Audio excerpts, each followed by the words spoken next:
This program is a presentation of UCTV for educational and non-commercial use only.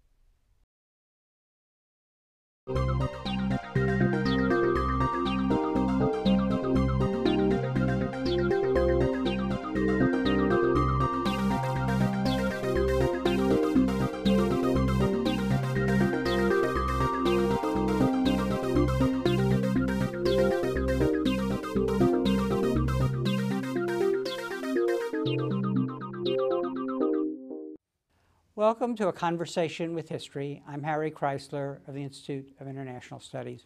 Our guest today is Karim Sadjadpour, who is an associate at the Carnegie Endowment for International Peace. He's written widely on Iranian state and society, Iran's nuclear program, Iran's relations with the Arab world, and U.S. Iran relations. He appears regularly on the PBS NewsHour and other national programs, CNN, Charlie Rose, etc. Karim, welcome back to Berkeley.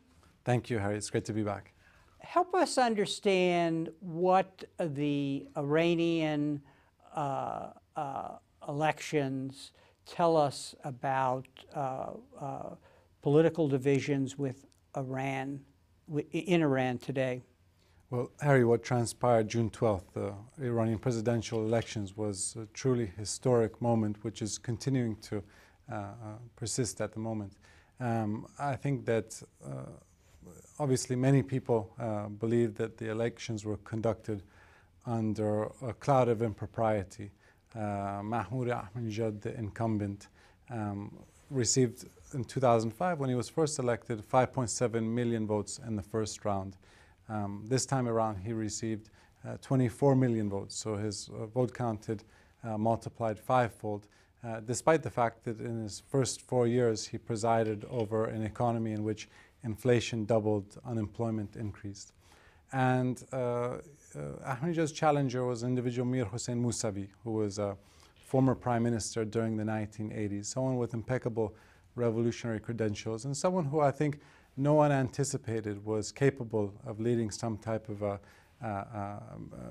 major reform movement. But I think in the last few weeks of Musavi's campaign, it picked up tremendous momentum. They adopted the color green. Green is a symbol of spring, the Iranian spring. And I think I compare it somewhat similarly to the U.S. elections of 2004, the race between John Kerry and George W. Bush, in the sense that I think even people who were very passionately in support of John Kerry were probably more passionately opposed to George W. Bush. And likewise, I think Mir Hossein Musavi's supporters were far more supportive of Ahmadinejad not getting re-elected than necessarily Musavi becoming president. So I think that in the last few weeks of the campaign, Musavi's campaign picked up tremendous momentum. They showed very strong numbers in the street rallies. And no one believed that the elections were just, in the sense that Ahmadinejad's vote count was 2-1. He received, ostensibly, he received twice as many votes as Musavi, despite the fact that there were, nearly over 40 million people who had voted. The elections were called, several hours before the polls were even closed. And I think Tom Friedman put it best. He said, listen, if you win a 2-1 election, fair and square, you should agree to a recount anywhere, anytime. You don't need to react by putting the opposition in prison and under house arrest. So I think as a result of that, we saw the largest protests since the 1979 revolution. On the largest day in Tehran alone, 3 million people came out into the streets to voice their discontent. And I would just say that whereas pre-election, this was really a mandate on Mahmoud Ahmadinejad's presidency, I think post-election, it's become much greater than that. It's become a mandate on the future of the Islamic Republic itself, and on a mandate on the question of the Institute of Supreme Leader, the position of Supreme Leader Ayatollah Khamenei. Let's unravel this point by point. At one level, this was an uproar about a corrupt democratic process. So clearly, at some level over time, going through this exercise is important for the people, and even the people who cheat in the election. At another level, it seems to be a fight among the clerics. Let's talk about that. Is this about defining who will control the future of the revolution? I think that's a good way to put it. And as you said, it's both. What we've seen the last few months have been unprecedented rifts at the top level, at the political level, but an unprecedented rift between the people and the regime, and something which I would argue has been brewing actually for the last few decades and has really been accentuated during Mahmoud Ahmadinejad's presidency. But certainly at the top level, you had the last few decades there was this idea, of course, of the Islamic Republic of Iran, which combined Islamic elements and Republican elements. And one could argue that the Islamic authoritarian elements were certainly stronger than the Republican elements, but there was this facade of republicanism. And I think that what this election did was eliminate that facade of republicanism. I think it was the elections were conducted in such a brazen fashion that even people who were pillars of the 1979 revolution, like the former president Hashemi Rafsanjani, are now kind of on the outside looking in. Former President Mohammad Khatami as well. So that's on one hand. On the other hand, at a popular level, we've seen agitations which we haven't seen in 3 decades. And I think that if you look at the 1979 revolution in Iran, but also if you look at other revolutions like the French Revolution and the Bolshevik Revolution, I think one thing that gets people agitated is when their expectations have been raised and then suddenly dashed. And I think this is what happened with this election, in the sense that people had high hopes that Musavi's campaign was going to challenge Ahmadinejad, and this lurch backward to the revolutionary radicalism of the 1980s that were going to overcome and form kind of a more progressive government. And when it was suddenly dashed from them in such a brazen fashion, I think it compelled many people out into the streets. And my friends and relatives who took to the streets in Tehran said something interesting to me, that they said, we never knew there were so many people like us out there who think just like us. So help us understand what Ahmadinejad's base is, and how big is that base, and if the election hadn't been fixed, what is your best guess of the percentage of his vote? It's a difficult question. First, I think with regards to his base, to put it, I think in general terms, the base has pursued, the constituency he's pursued has been the pious poor, in the sense that Ahmadinejad, more than any other president, has visited the provinces.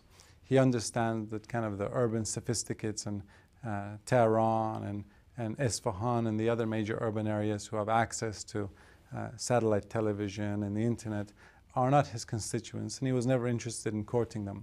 So he made dozens of trips to the provinces, and promised people economic handouts. And during this same period, Iran earned more money than it's ever earned due to the huge rise in oil prices.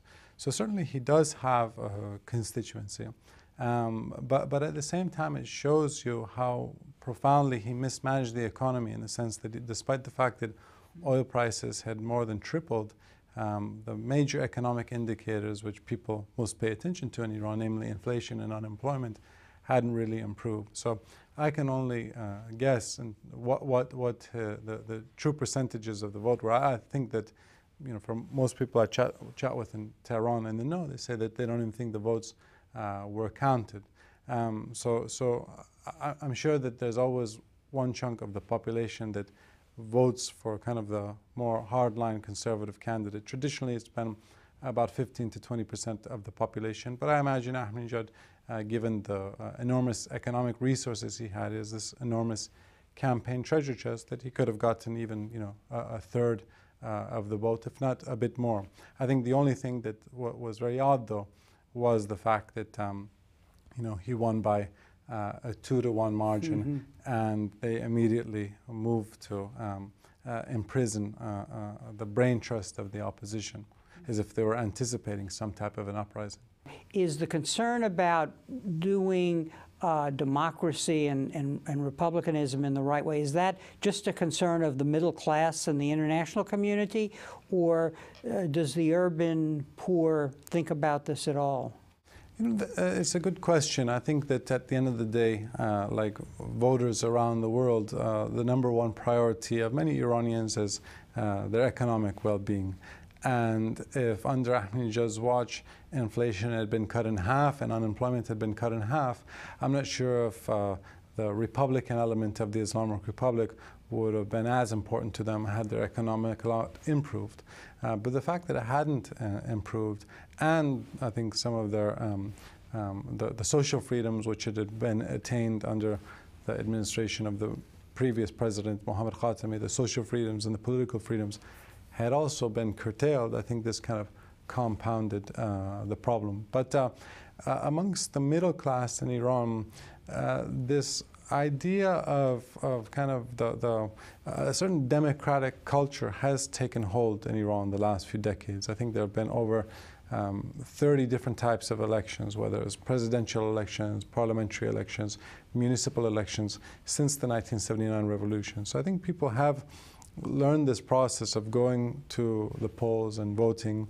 I think the last decade, certainly people have become disillusioned in the sense that they don't feel that they can change their future via the ballot box. Because what happens in Iran is that the unelected institutions, namely the institution of the Supreme Leader and the Guardian Council, have constitutional authority over the elected institutions. So I think that in 2005, when Ahmadinejad was elected, many people didn't even go to the polls because they said, well, we voted en masse during the Khatami era, and we weren't able to change our fate via the ballot box. So voting in Iran is really an exercise in futility. And I think the conclusion they reached, having not voted in 2005, is actually does make a difference, because there's a difference between someone like Mohammad Khatami and Mahmoud Ahmadinejad. So it's better to vote for the lesser of evils rather than not participate at all. And I think that this time around, that's what they chose to do. And the fact that it didn't even make any difference, I think, really pushed people in a direction which has been unprecedented since 1979. Sounds familiar, that description of the choice between two different candidates. Now let's talk about the base of Musavi. You've already touched on it, but who are his supporters? Obviously the middle class. I think that's right, the middle class and maybe the urban sophisticates. I would argue probably in a city like Tehran, he has a very large base, or other urban areas like Esfahan and Shiraz. But Musavi is no secular progressive himself. He's someone who has impeccable revolutionary credentials. He was very close to the founder of the revolution, Ayatollah Khomeini. But I would argue that he has a very wide social base, in the sense that his wife proved a tremendous asset during his campaign. I kind of compare them to not Barack and Michelle Obama, but Bob and Elizabeth Dole, in the sense that they were kind of a two-in-one package. And I think his wife appealed to female voters, and especially the younger population, and so in professional classes, and even a lot of the religious classes, I think liked Musavi, in the sense that he was kind of more of a religious traditionalist, whereas Ahmadinejad was is seen by many as kind of a more his religious views are a bit more in the realm of superstition, and pursuing kind of messianic kind of these themes of messianism he uses for political expediency. So I think even amongst the senior clergy there was more support for Musavi than there was Ahmadinejad. That's what I just wanted to touch on. So help us understand the base of these two candidates among the clerical establishment, because there seems to be a jockeying for position. I get the sense that over time that the president, Ahmadinejad, had, on the one hand, narrowed his base, but on the other hand, had broadened it with important institutions in society. Well, certainly I think the oil wealth which had been amassed the last 4 years helped him in trying to appeal to groups who might not otherwise have supported him. And you know, one important group to look at these days, I call them the X factor in Iran, is the institution of the Revolutionary Guards. Because really the Revolutionary Guards have eclipsed the institution of the clergy in terms of their economic and political prowess. And the Revolutionary Guards are Iran's elite fighting force. They're about 125,000, 150,000 men. And whereas, you know, 10 years ago, if you were to look at the powerful forces in Iran, you would say, you know, they're all clergymen. Now it's been kind of the Revolutionary Guards who have really begun to take over the show. I think they form a majority, former Revolutionary Guardsmen form a majority, and the parliament, Ahmadinejad himself has a background in the Revolutionary Guards.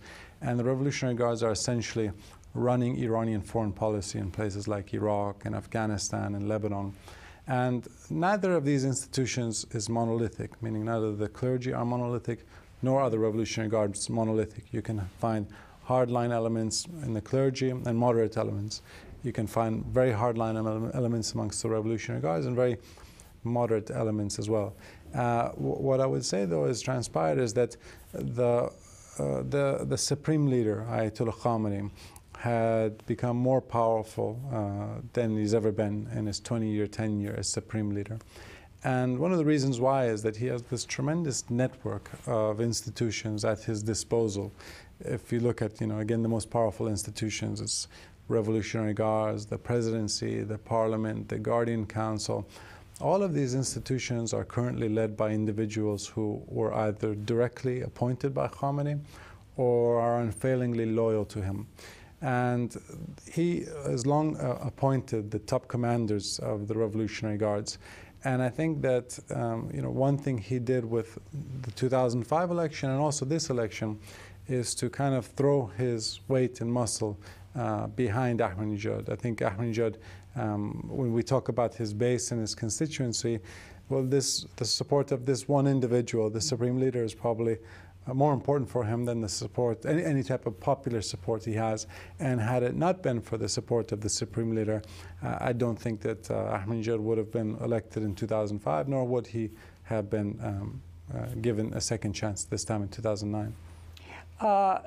What is the relationship of the Revolutionary Guard to the military? How do you compare the size of the two? And could you conceive of any situation where they would be at each other if the situation deteriorated? Well, the Revolutionary Guards are a much more elite unit than the regular military, which is essentially conscripts. And I think the military, at any one time, you could have over 1 million people, is very, very large. But they essentially have been apolitical the last few decades. And you know, they are not considered kind of a cohesive unit, whereas the Revolutionary Guards, I think, there's only two groups in Iran which are really armed and organized. One is the Revolutionary Guards and one is the Basij militia, you know, much more ideological in orientation. I don't, it's difficult to conceive of the two groups fighting one another. And in fact, this is why the Revolutionary Guards were even started in the first place, to be the protectors of the revolution. Because when the revolution happened in 1979, the post-revolutionary government inherited the Shah's army.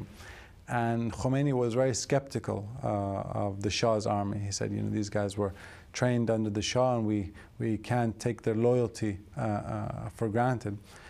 So therefore we need to create a parallel body which is, you know, potentially going to protect us from a counter coup.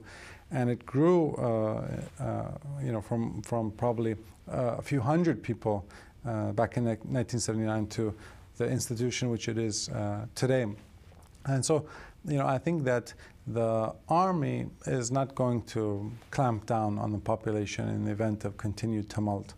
And I don't think that it's a likely prospect that they would fight with the Revolutionary Guards. I think what is within the realm of possibilities is months down the road or years down the road, if this tumult and popular uprising continues, I think we could start to see splits amongst the Revolutionary Guards themselves, because from what I'm told from many people who are in the know in Tehran, and when I was based in Tehran I saw this as well, is that men who have fought in wars, and you had 2-3 generations of Revolutionary Guardsmen who fought in the Iran-Iraq War, oftentimes are far less ideological than their civilian counterparts, because they've seen the horrors of war firsthand.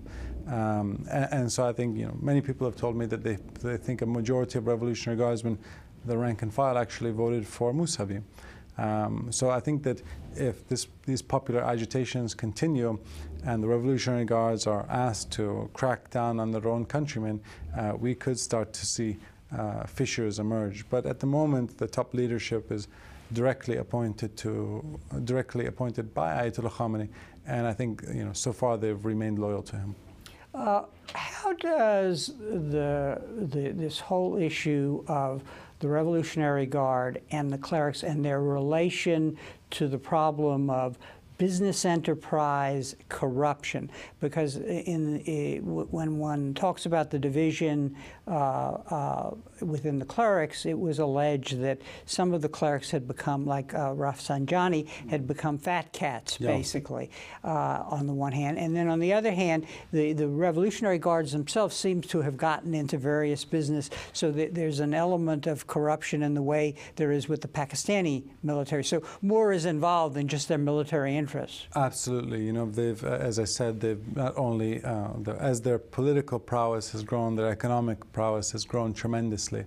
And one of the things that's resulted over the last 4 years especially, given the fact that the major companies of the world, especially the major oil companies in the world, the Shells and the Totals and the Chevrons and others, are not doing business in Iran, is that Revolutionary Guard companies and Revolutionary Guard front companies have sought to fill that void, and they've gotten billion-dollar contracts through non-competitive bids. And again, it's kind of a symbiotic relationship. As their economic interests and influence increases, also then their political influence increases. And I think that certainly, if you're looking at the trend lines in Iran, you can see that former Revolutionary Guardsmen are the ones who are now considered the fat cats, as opposed to the clergy, whereas 10-15 years ago the focus was much more on clergy and the sons of clerics becoming rich. Now it's former Revolutionary Guardsmen or the children of Revolutionary Guardsmen getting rich. And one thing that's interesting to note, I always tell people that say 10-15 years ago, if you wanted to talk about a powerful person in Iran, you would say, well, he's the son or the brother of such and such cleric. And now if you want to impress someone by someone's denoting their power, you would say, well, he's the son or the brother of such and such Revolutionary Guardsmen. So it's a process which has happened in slow motion, but I think certainly during Mahmoud Ahmadinejad's presidency, it's accelerated these trend lines more in the direction of kind of a military state than a clerical state. And briefly explain to us what the Basij is, because they were an important element in turning against the crowds. Yeah, the Basij militia are kind of the, as I said, a poor stepsister to the Revolutionary Guards, and it's a vast entity. I think you have as many as several million people who are on the Basij payroll. And it can be misleading because, for example, outside of Tehran, the Basij, I've had friends, sociologists who've studied the Basij, kind of describe them as Islamic Boy Scouts. They do activities that Boy Scouts do in the provinces. They go hiking and have group activities, and but at the same time there's kind of an element of ideological indoctrination. And so during times of tumult or uprisings, the Basij, I think a small percentage of the Basij can be counted on to come and crack down on the population. But I think that the percentage of Basij who are shock troops are much smaller. I think they're probably at most tens of thousands in number. In the past they were also tasked with kind of enforcing Islamic mores. They would go inside people's homes if they were having parties and make sure they weren't drinking alcohol and things like that. But certainly I think the Basij, the last few months, their reputation has suffered tremendously amongst the Iranian people, because we all saw these images of the tremendous brutality that was used to enforce the election results. When looks at this internal situation in Iran, obviously since the elections it's become much more confusing. And I guess the big question becomes, when you talk about the role of the Revolutionary Guards, when you talk about the mouthings of the president of Iran vis-a-vis the Holocaust, as a person who knows international relations and so on, is this Iran, is it a rational actor in the state system, or does this domestic mix increase the irrationality of the country as a state actor? Sure, it's a very important question. I mean, I would say that especially the last 3 months, Iran has shown itself to be an odious regime capable of using great brutality against its own population. But it's not a suicidal regime. On the contrary, I think what they've shown the last 4 months is that they ruthlessly want to stay in power. They're not interested in martyring themselves. And I think that when we talk about Iran's foreign policy and its nuclear policy as well, they've really outsourced the concept of martyrdom to Palestinian groups, which they support, and Lebanese groups like Hezbollah, whom they support. But certainly this regime, they use this type of rhetoric of messianism and things like that for, I think, domestic political expediency and regional political expediency. It allows, by kind of being more Palestinian than the Palestinians themselves and taking a very hardline position towards the United States and Israel, I think it helps allow Shiite Persian Iran to transcend this Arab-Sunni divide. But I think at a popular level, it's not something which has tremendous purchase anymore amongst a very young Iranian population. 2/3 of the country is under 32. And this type of Holocaust denial and belligerence toward Israel and the United States, I don't think appeals to many people anymore.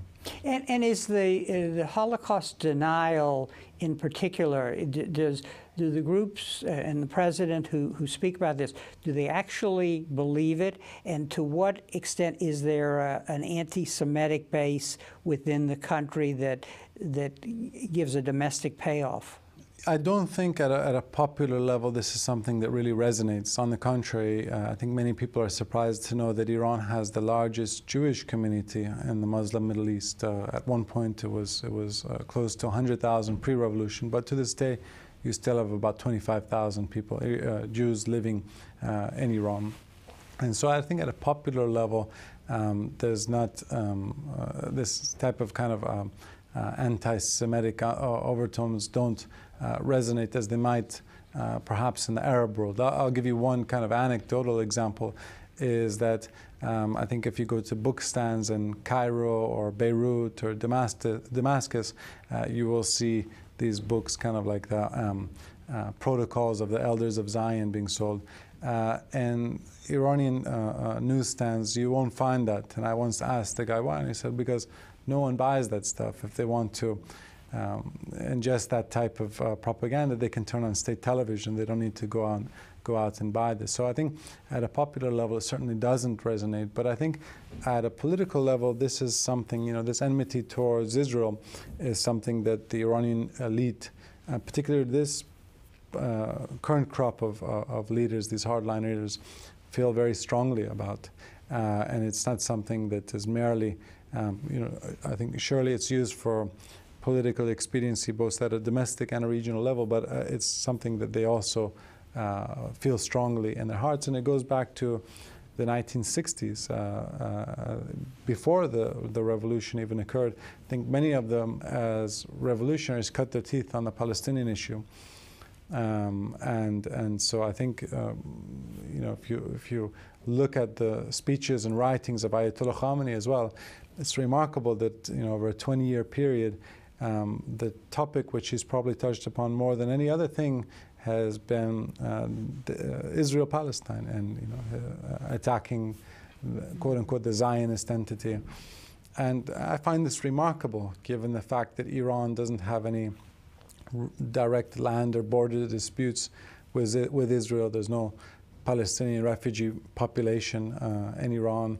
As I said, Iran has a long history of tolerance vis-a-vis Jewish people, and actually a long history of rivalry with Arab countries. Why the leader of Iran would feel compelled to focus so much on the Palestinian issue, and I think for them it's something that they feel very strongly about. It's not something which they simply. Sure, there's an element of political expediency, but I think they believe it as well. How does the nuclear program fit into this equation? Who supports it? Is it one has to believe that there is a hidden program to go after nuclear weapons, and if they were to achieve that capability, who would have their finger on the button? Yeah, I think that it's difficult to speculate about these things, but what I would argue is that Iran has long been in pursuit of a nuclear weapons capability, kind of wanting to be a key turn away or a screwdriver turn away from having the ability to weaponize when and if they deem it necessary, along the lines of Japan. I think they're looking at the Japan model more than, say, the North Korea model. And I think it's widely believed that you have a very, very small clique of individuals who are in the know when it comes to Iran's nuclear program. And it's primarily being run by the Revolutionary Guards, senior Revolutionary Guardsmen, with the Supreme Leader Ayatollah Khamenei kind of continuing to steer that nuclear ship. And he is not, to repeat, he is a person who has consolidated the revolution, who is more of a politician than a theologian, and who basically, in the end, is not irrational, although his speeches may be on occasion. Yeah, he's someone who has now been Supreme Leader for 20 years, and he was someone who he never had the credentials of his predecessor, Ayatollah Khomeini, whereas Khomeini was a bona fide Grand Ayatollah with real clerical credentials. Khomeini was a mid-ranking cleric, Hujjatul Islam, not an Ayatollah. And he was essentially made an Ayatollah overnight after Khomeini died. And the reason why he was chosen to replace Khomeini is essentially he was kind of the least offensive option. He was a consensus choice, and he was going to be someone who would remain loyal to the ideals of the 1979 revolution, remain loyal to Khomeini's vision for Iran. And so initially when he started off in 1989, I think people's expectations were very low. And he took this very kind of deliberate, subtle approach and gradually amassed power and concentrated authority. And, in terms of his worldview, I think you don't stay in power 20 years if you're irrational or messianic. As I said, he's very calculating, but he has a very deeply ideological worldview. And I think that he's someone who I take him at face value in the sense that, you know, as opposed to Ahmadinejad, for example, who I think uses elements of messianism and others for, I think, domestic political expediency. I think Khamenei, by and large, his track record shows that his words are a reflection, more or less, of his policies, and I think that you know, he's long subscribed to. I think Khomeini's view of, for example, U.S. Iran relations. Ayatollah Khomeini once said that the relationship between the United States and Iran is like that between a wolf and a sheep. And I think Khamenei is also very suspicious and skeptical and cynical about U.S. intentions. And you know, for the last decade especially, I think Iran's foreign policies have been very much dictated and guided by Khamenei. Then now let's move to relations with the United States. We have a new administration. President Obama ran on a platform and seems to be trying to implement a policy of engagement. What would Iran want from these talks with the United States? You know, I would first say, Harry, that I think that the Obama administration's approach toward Iran has been very interesting in the sense that during 8 years of the Bush administration, there was very limited contact between the United States and Iran, and then the relationship got very hostile in the latter part of the Bush presidency. And paradoxically, Iran's influence and power grew substantially during that period, especially in the aftermath of the Iraq War. Iran had newfound influence in the aftermath of the war against Afghanistan. Iran had newfound influence, and the sudden increase in oil prices, I think, seriously augmented Iran's confidence. And I think, you know, during especially the latter years of the Bush administration, much of the focus was on the fact that Bush administration refused to, quote unquote, engage Iran or dialogue with Iran. And this was one of the important mantras of candidate Obama's campaign, that, you know, he was going to take a different approach to foreign affairs, and diplomacy is about talking to one's enemies. And I think many people believe that simply an engagement approach from the United States was going to fundamentally alter the U.S.-Iran relationship. And I recall when Obama was first elected, I said that, you know, I think we have to probe a seemingly facile but fundamental question, and that is, why does Iran behave the way it does? Are Iranian policies a reaction to punitive U.S. measures, or are Iranian policies driven by this immutable revolutionary ideology, which was, you know, born in 1979 and is really incapable of changing? And what I would argue is that in the first 9 months or so of the Obama presidency, it's been proven that it's more of the latter than the former, in the sense that the president made an overture to Iran in his inauguration speech. He said the United States will extend its hand if Iran, he didn't mention Iran, but it was implicitly Iran unclench its fist.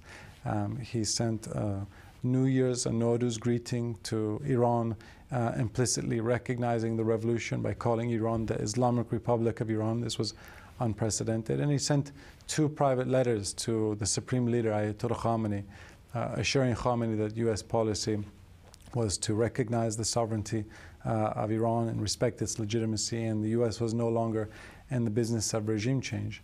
And given the fact that Iran did not really reciprocate these overtures, I think it led many people to the conclusion that you know, it takes 2 to tango, and it's very difficult to reach a modus vivendi with the regime who needs you as an enemy in some ways, or enmity towards the United States, or opposition to the United States, was such a fundamental pillar of the 1979 revolution, and remains so central to the identity of the Islamic Republic. So now, with regards to the nuclear issue, I think that on one hand, the Iranian regime, given the fact that they've ceded so much they've ceded such enormous legitimacy domestically, I think wants to become involved with some type of a negotiation with great powers to show their own population that, you know, great powers, the United States, are talking to us and we're legitimate. But on the other hand, I think there's always going to be this tension at a domestic level amongst the hardliners who are currently in power, who fear that anti-Americanism or opposition to the United States is in their DNA, it's central to the identity of the Islamic Republic. And if they were to abandon that, it would be abandoning one of the fundamental principles of the revolution and could profoundly change the character of the Islamic Republic. So I think that they're in this dilemma, and that I think they're in between confrontation and accommodation. And I expect that they're going to continue on that path, whereby at times when they're vulnerable, I think they'll be willing to make some type of tactical concessions until they're stronger, when they don't have to make tactical concessions. Mm-hmm. And as you mentioned yesterday in your lecture, there are so many critical issues in U.S. foreign policy: Afghanistan, Iraq, energy security, relations with Israel, and then in turn the Palestinian problem, that Iran is kind of implicated in all of those issues. And so the Obama administration faces on its side a dilemma of just focusing on the nuclear issue, which is of great concern to Israel and some of our allies, versus sitting down and saying, well, let's reach a grand bargain and deal on all of these issues. Well, that's right. As I said, you know, if you look at the major U.S. foreign policy challenges which the Obama administration faces, Afghanistan is a huge one, especially for this Obama administration, which has put so much emphasis on Afghanistan. Obviously, Iraq, Israel, Palestine, terrorism, energy security, nuclear proliferation. So it's not just the nuclear issue. And, you know, on one hand, they have these urgent national security challenges which Iran presents. On the other hand, the ballgame has changed in the last 4 months because of the popular uprisings in Tehran. And I think the administration, the Obama administration, doesn't want to do anything. They want to continue on this path of engagement, but I think at the same time they don't want to do anything which could pour water on the momentum of the opposition or somehow alter its trajectory.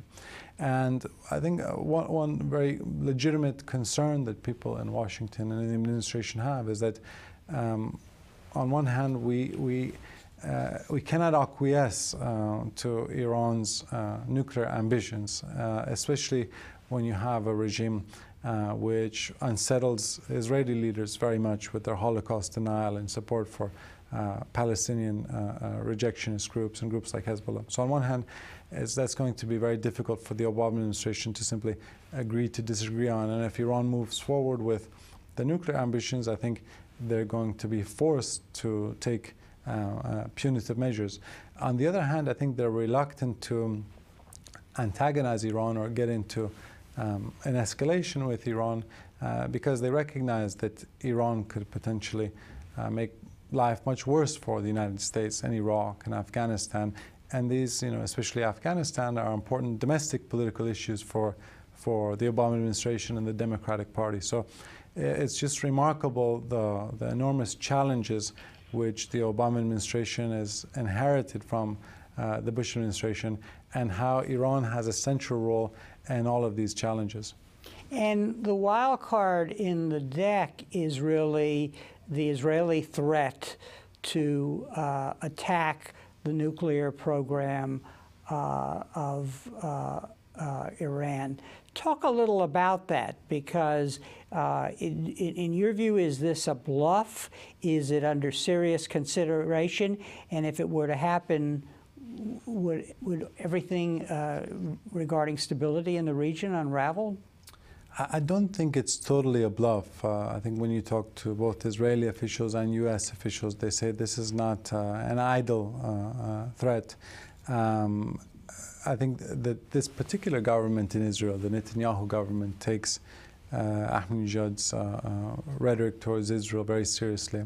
And it's kind of a toxic combination of uranium enrichment and Holocaust denial, which is, I think, very unsettling for the Israeli public as well, given the fact that Israeli leaders have referred to Iran as an existential threat. It's very difficult to walk down from that. If you've been using this rhetoric for many years of notion of Iran being an existential threat, to suddenly say, well, it no longer is. So I think that Israeli leaders take this very seriously, in particular the Netanyahu government. And if 1 year from now Iran has not shown any signs that it's willing to compromise on enrichment, and its rhetoric towards Israel remains as it is right now, I certainly think it is within the realm of possibilities that Israel will feel compelled to act. In terms of the repercussions, my biggest concern is the repercussions domestically within Iran. Because my argument with the Israelis is that ultimately the underlying problem we have with Iran has far more to do with the character of its current regime more than its nuclear ambitions, in the sense that as long as Mahmoud Ahmadinejad remains president and Ayatollah Khamenei remains supreme leader, we're never really going to be able to sign a sheet of paper with Iran which allays our suspicions that Iran has abandoned its weapons ambitions. So therefore we need to think about policies which help facilitate the prospects of political reform in Iran. And that may well be simply doing nothing and getting out of the way. But certainly I think attacking Iran militarily would be the best gift to the hardliners in Tehran. In a sense, I think it would likely heal the internal political rifts and quell popular outrage. So I think that a military attack on Iran would simply prolong the shelf life or further entrench the most radical elements of this regime for many years to come. So it sounds like the ideal situation, but with one exception, which I'll mention in a minute, is that this thing plays out over time and it becomes a game of bluffing and threats. And I guess the one problem here is that the argument could be made that under that situation, moderate sanctions are imposed, that Iran can continue with its nuclear program and be that much closer to being one step away from actually having a nuclear bomb. So what is your perspective on this? That, in other words, you're saying that nothing probably will be resolved, but we need to continue the dance. Well, we have to kind of figure out or try to discern what is driving Iran's nuclear ambitions. Is it a sense of national pride? Is it a sense of regional insecurity? Is it a sense of insecurity vis-a-vis the United States? And so what's the impetus for Iran's nuclear ambitions? And try to go to the root source. And I think this is what the Obama administration has tried to do. The argument which many people have is that Iran is pursuing this nuclear program because they feel a profound sense of insecurity vis-a-vis the United States. So I think the Obama administration is trying to eliminate that problem and reassure them. So far, it hasn't really borne much fruit. And the conclusion I've kind of reached is that this conflict we have with Iran is a conflict which isn't likely to be resolved anytime soon. Although I hope we can resolve it. But my own personal sense is that it's a conflict which has to be contained and managed more than resolved. And Harry, in the past, I think that foreign policies have sometimes fit on a bumper sticker, in the sense that there's containment and engagement and preemption. And Iran policy is no longer going to fit on a bumper sticker. It's going to be kind of a combination of various things. We're going to have this door of dialogue that remains open. But I think there's unlikely to be resolution which ends all claims between the United States and Iran. And I think we're likely going to continue to have various concerns with Iran, and concerns which we're going to not eliminate, but we'll have to contain them. And one thing I also sometimes add is that apart from what's fueling Iran's nuclear ambitions, I think there's something instructive in understanding their negotiating behavior, and that is that there's a direct correlation between the value we, the outside world, but particularly the United States, place on Iran's nuclear program and the value which Iran places on it. It's kind of bring up the analogy of the carpet bazaar. When you go inside a carpet bazaar and you see a carpet which you really love, never show the merchant how much you love the carpet, because if he knows you love it and you're not going to leave the shop without it, he feels he can extract a very high price for it. And I think the Iranians say, well, the U.S. is obsessed with our nuclear carpet, well, then offer us the corresponding price. So I think paradoxically, one way that our leverage has been enhanced is by turning down the volume a little bit. I think the Obama administration has turned down the volume a little bit, and I think it is paradoxically has somewhat enhanced our leverage. But if the U.S. is in the bazaar and the Obama administration is subtle enough not to focus on one particular rug, they brought along the Israelis who are focused. So there's a dynamic here. That's absolutely right. Yeah. That's absolutely right. Now, how do China and Russia fit into the equation if the U.S. were to decide for some moderate or light form of sanctions?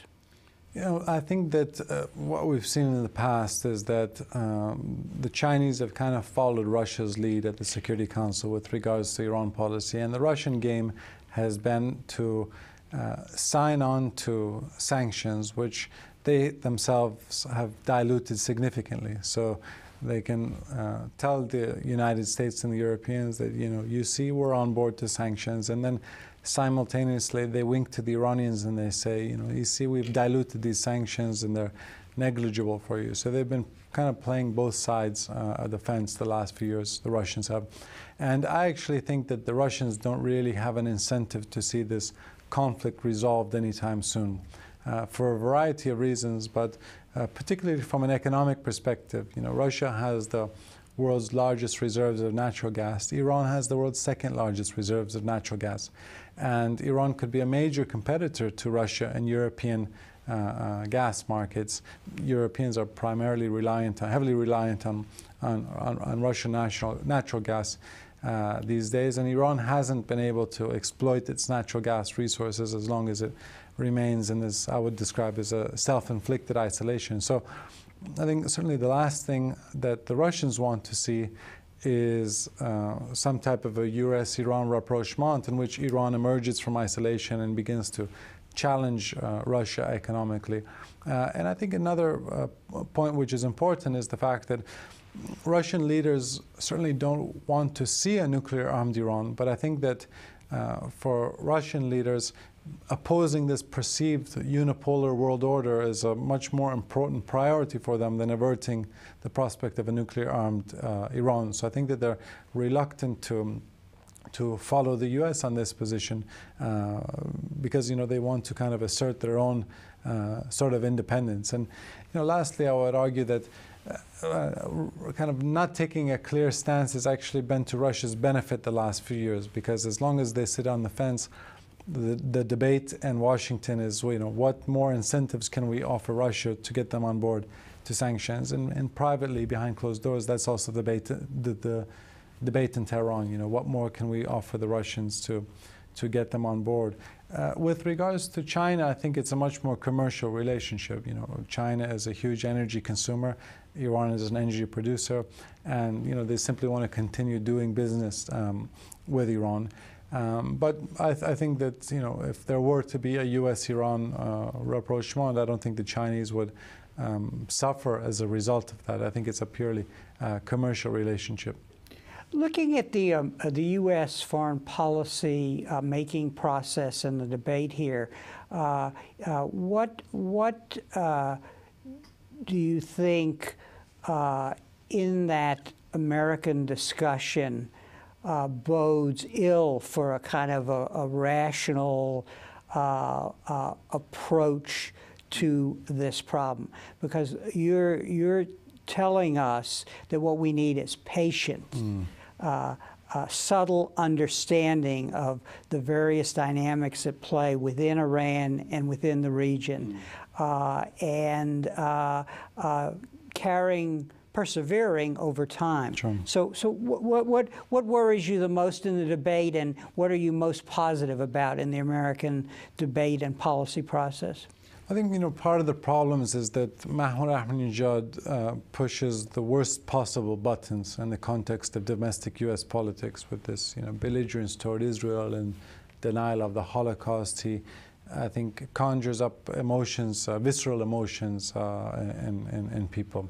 And it makes it that much more difficult to accept Iran's nuclear ambitions when you have a president which is so belligerent on these fronts. I remember one of President Bush's former speechwriters once quipped with me that he said, you can be belligerent toward Israel and you can enrich uranium, but you can't do both of these at the same time. That's unacceptable. So I think the Obama administration has handled this as well as can be expected. They cannot take a policy of simply saying, well, we're going to ignore Iran's nuclear ambitions, and we're going to ignore the rhetoric. They have to appear that they're focused on the problem and they're top. But at the same time, I think that they've projected the dignity and the poise of a superpower rather than Iran set the tone of the rhetoric. They haven't stooped down to Iran's level, and I think that they've been willing to maintain this door of dialogue, keep that door of dialogue open. But eventually they may be faced with very difficult problems in the sense that 1 year from now, if the negotiations with Iran haven't proven fruitful, and Iran is continuing to move forward on its nuclear ambitions, it's going to be very difficult for them to continue justifying engaging Iran if there hasn't been any kind of tangible results of diplomacy. And there's going to be a lot of pressure from the Israeli end to take action to avert the prospect of a nuclear-armed Iran. Well, on that note, Karim, I want to thank you very much for coming out to the West Coast and appearing on our program. This was quite a treat hearing your very subtle, rational, and calm approach to this set of problems. Thank you, Harry. It's my pleasure. Thank you. And thank you very much for joining us for this conversation with history.